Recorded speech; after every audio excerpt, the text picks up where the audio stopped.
Números, capítulo 35. As cidades dos levitas.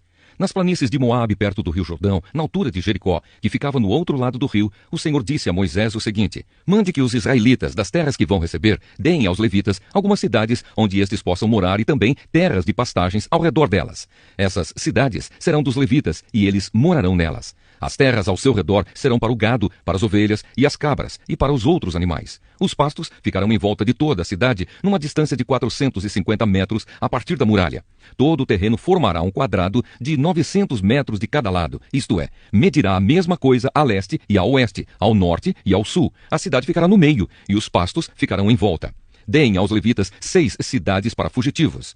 Se um homem, sem querer ou por engano, matar alguém, poderá fugir para uma dessas cidades. Além dessas, vocês darão aos levitas 42 cidades. Portanto, o total será de 48 cidades, todas elas com pastos ao seu redor. O número de cidades de levitas em cada tribo será determinado pelo tamanho do seu território, isto é, dos territórios maiores será escolhido um número maior de cidades, e dos territórios menores, menor número de cidades.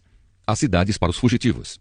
O Senhor Deus mandou que Moisés dissesse ao povo de Israel o seguinte: quando vocês atravessarem o rio Jordão para entrar em Canaã, deverão escolher algumas cidades para fugitivos, onde poderá ficar morando qualquer homem que, sem querer ou por engano, tenha matado alguém. Ali ele ficará a salvo do parente da vítima que estiver procurando vingança e não morrerá sem ter sido julgado em público. Escolham 6 cidades para fugitivos, 3 a leste do rio Jordão e 3 na terra de Canaã. Essas 6 cidades serão de refúgio, tanto para os israelitas como para os estrangeiros que moram com vocês, seja só por algum tempo, seja para sempre. Quem tiver matado alguém sem querer ou por engano, poderá ficar refugiado ali. Se um homem ferir uma pessoa com um objeto de ferro, ou com uma pedra, ou com um pau, e causar a morte dessa pessoa, ele é culpado pelo crime e será condenado à morte. Quando o parente mais chegado do morto encontrar o assassino, deverá matá-lo. Se um homem empurrar o outro com ódio, ou jogar alguma coisa contra ele com má intenção, e ele morrer, ou se um homem esmurrar um inimigo e este morrer, o culpado será morto, pois é um assassino. Quando o parente mais chegado do falecido encontrar o assassino, deverá matá-lo. Mas pode acontecer que alguém, sem querer, empurre o companheiro que não era seu inimigo ou atire, sem má intenção, alguma coisa contra ele. Pode acontecer também que alguém, sem ver, atire uma pedra que venha a cair em cima de alguém e cause a sua morte. Porém, os dois não eram inimigos, e quem matou não fez isso de propósito. Nesses casos, o povo julgará a favor do que matou sem querer e não a favor do homem que era responsável por vingar a morte do seu parente. O povo deverá proteger o homem que matou sem querer, não deixando que ele seja morto pelo parente do homem que morreu. O povo o fará voltar à cidade de refúgio, para onde havia fugido, e ali o assassino ficará até a morte do grande sacerdote, que foi ungido com azeite sagrado. Mas se em qualquer tempo o homem que matou alguém sair da cidade de refúgio para onde havia fugido, e o responsável por vingar a morte do seu parente o encontrar, ele poderá matá-lo, e não será culpado por essa morte. O homem que matou alguém deverá ficar na sua cidade de refúgio até a morte do grande sacerdote, mas depois poderá voltar para sua casa. Essas ordens serão uma lei para vocês e os seus descendentes em todos os lugares onde vocês morarem. Quem matar uma pessoa será condenado à morte, conforme o que 2 ou mais testemunhas disserem. Uma testemunha só não basta para condenar alguém à morte. A vida de um criminoso condenado à morte não pode ser comprada com dinheiro. Ele será morto. Também não aceitem dinheiro para libertar aquele que tiver fugido para uma cidade de refúgio e que quiser voltar para sua terra antes da morte do grande sacerdote. Portanto, não profanem com crimes de sangue a terra onde vocês vivem, pois os assassinatos profanam o país. E a única maneira de se fazer a cerimônia de purificação da terra onde alguém foi morto é pela morte do assassino. Não tornem impura a terra onde vocês vão morar, pois eu também estou no meio dela. Eu, o Senhor, vivo no meio dos israelitas. Salmo 80. Ó Deus, mostra-nos a tua misericórdia. Salmo de Asaf, um testemunho, ao regente do coro com a melodia de Os Lírios.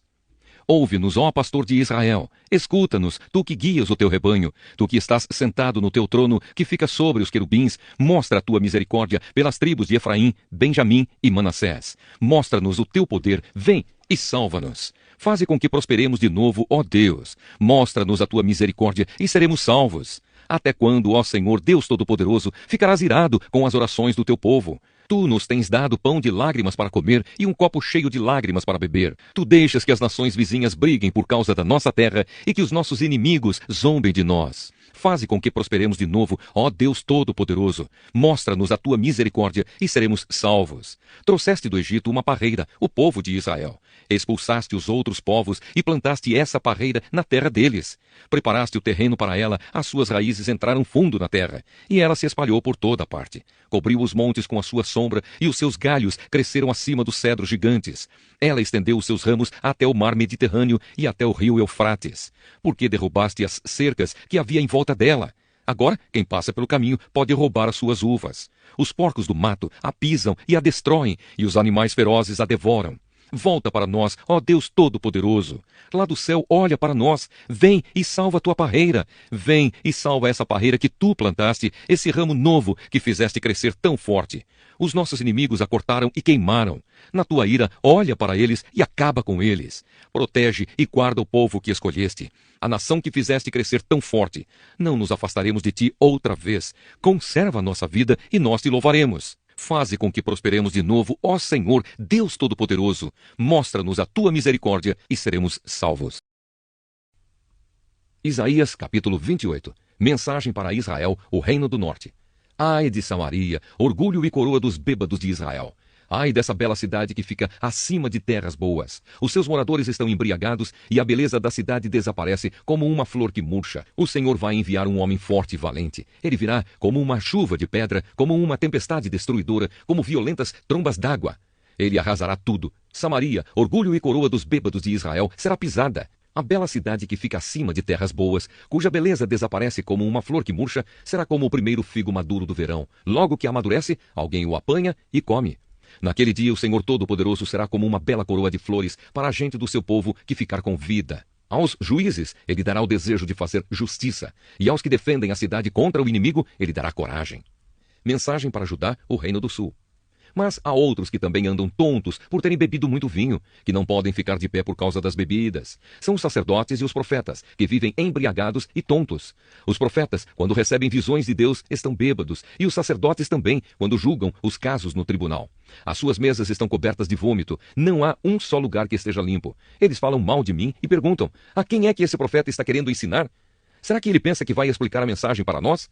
Será que somos bebês desmamados há pouco tempo?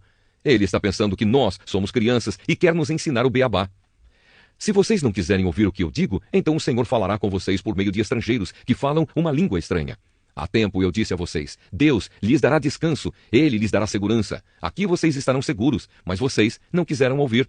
Por isso o Senhor vai ensinar-lhes o beabá, como se vocês fossem crianças. Então vocês tentarão andar, mas cairão de costas. Serão feridos, cairão em armadilhas e serão presos.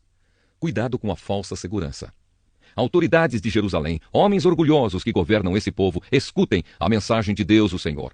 Vocês dizem, fizemos um acordo com a morte, já combinamos tudo com o mundo dos mortos. Portanto, quando vier a terrível desgraça, nós não sofreremos nada. Mas vocês estão confiando em mentiras e pensam que a desonestidade os protegerá.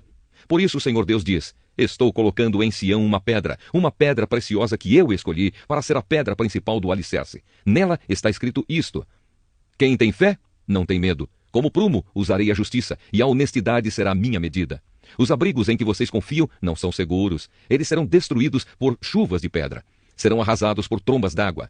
O acordo que vocês fizeram com a morte será anulado. O que vocês combinaram com o mundo dos mortos será desfeito.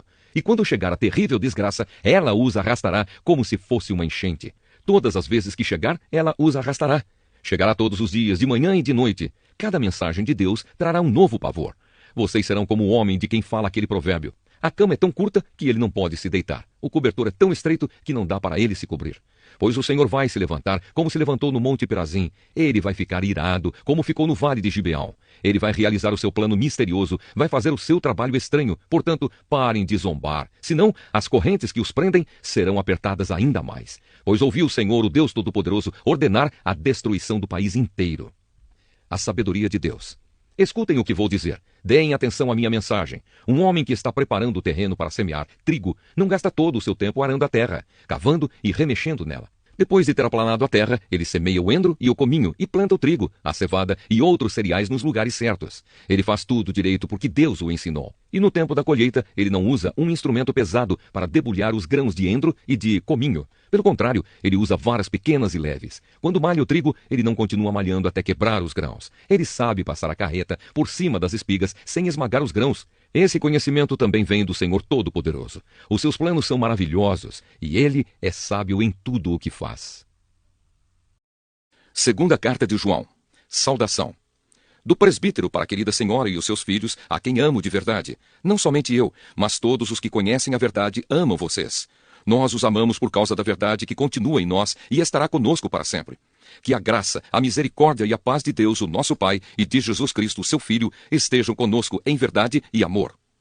Verdade, amor e erro. Eu fiquei muito feliz quando soube que alguns dos seus filhos vivem de acordo com a verdade, como o Pai nos mandou viver. E agora, querida senhora, eu lhe peço que nos amemos uns aos outros. Não lhe dou um mandamento novo, mas o mesmo que temos tido desde o começo. Esse amor quer dizer isto: viver uma vida de obediência aos mandamentos de Deus. Como vocês ouviram desde o começo, o mandamento é este: continuem a amar uns aos outros. Muitos enganadores têm se espalhado pelo mundo afirmando que Jesus Cristo não veio como um ser humano. Quem faz isso é o enganador e o inimigo de Cristo.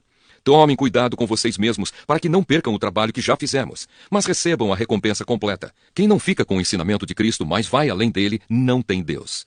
Porém, quem fica com o ensinamento de Cristo, esse tem tanto o Pai como o Filho. Se alguém for até vocês e não levar o ensinamento de Cristo, não recebam essa pessoa na casa de vocês, nem lhe digam que a paz esteja com você, pois quem deseja paz a essa pessoa é seu companheiro no mal que ela faz.